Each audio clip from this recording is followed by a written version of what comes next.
The Western is one of the most characteristically American genres in all of the film industry. It pays homage to the borderline between civilization and the wilderness of the American frontier, mostly between post-Civil War and 1900. That frontier, with its sweeping landscape and rugged rural terrain, is geographically defined as between the Mississippi River and the West Coast. The Western provides a constant in a constantly changing world. There are always good guys and bad guys, horses and shootouts, damsels in distress, and most likely a saloon or two. Of course, there is the larger-than-life cowboy hero. The Hollywood trail is well traveled by them.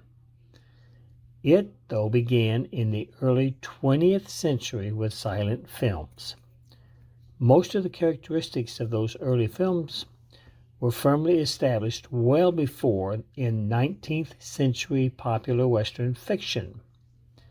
James Fenimore Cooper's frontier novels, Leatherstocking Tales, were perhaps the most famous.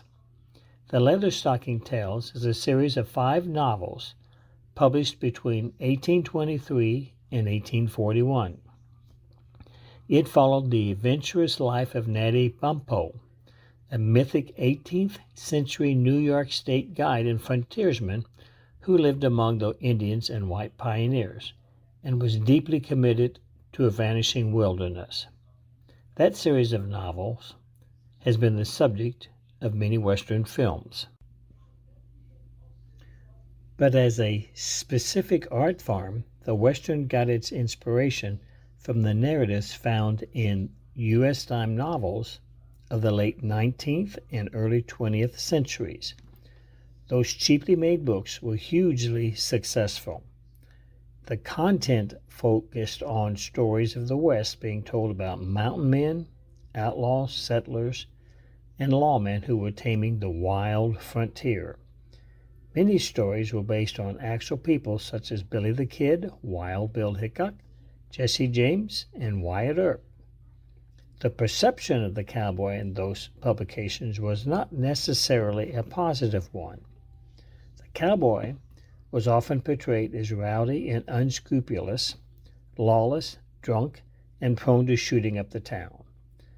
The more romanticized image of the American cowboy as a lonesome hero was created by Buffalo Bill Cody's Wild West show, artists such as Frederick Remington and Charles Russell, and authors such as Owen Wister and Zane Grey. A great Western, of course, needs a great cowboy hero. I grew up with legendary movie cowboy heroes such as John Wayne, Roy Rogers, Gene Autry, Randolph Scott, and Clint Eastwood.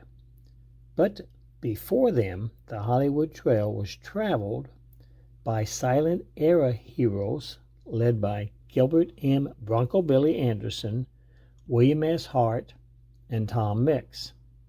Tom Mix was, in fact, a close friend of legendary lawman Wyatt Earp.